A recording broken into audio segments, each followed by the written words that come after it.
continuing from where we left off, just as we have animated container, we have a number of other animated widgets or implicitly animated widgets that we can use.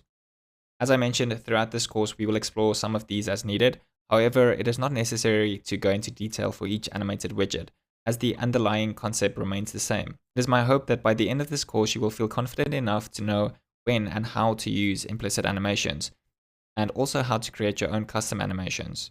It's always worth taking a look to see if there are any implicitly animated widgets available before going through the hoops of creating your own. The best resource for that would be going to Flutter Dev and seeing if there are any ready-made widgets that suit your needs. There are a wide variety of different widgets, and the catalog is always expanding, so you might be pleasantly surprised and find exactly what you are looking for.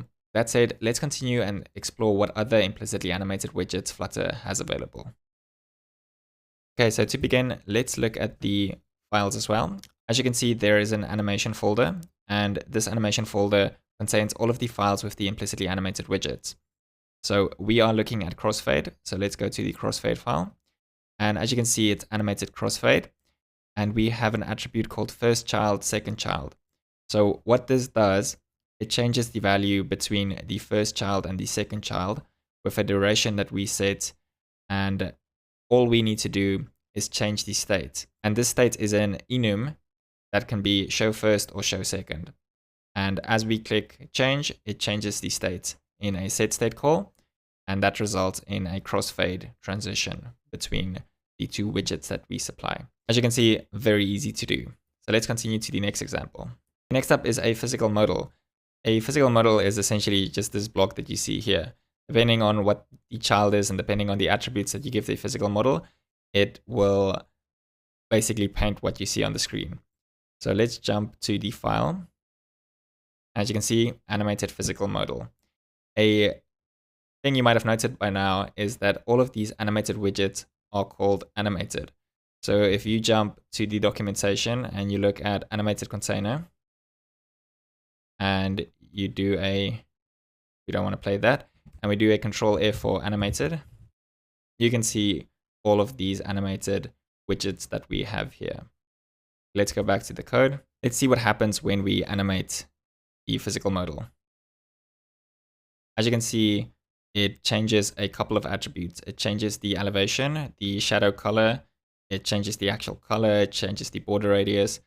And all that I'm doing is I'm defining attributes for all of these values. And then in a change call, all I do, depending on the state we are in, is a Boolean that I created a check for. I'm calling change to second state or change to first state. And all that does is changes the variables to a different value. To demonstrate an example, one thing we can do, instead of giving the color over here, we can just supply a different color. So I'm going to say pink, hit save, and then you can see it animates automatically. Next up, we will explore opacity. This will be the last one for this video. So let's go to opacity. And what this does, at the point where you release the slider, it will start animating the opacity to a lower value. And what opacity does, it basically controls the see-throughness, if that's a word, of the child widget. So it makes it visible or it makes it invisible. And then there are a number of values in between. And this slider actually represents a important attribute when it comes to animation, because an animation is essentially a value from 0 to 1. And between 0 and 1, you can have any value that you want. It can be as big or it can be as small as you want.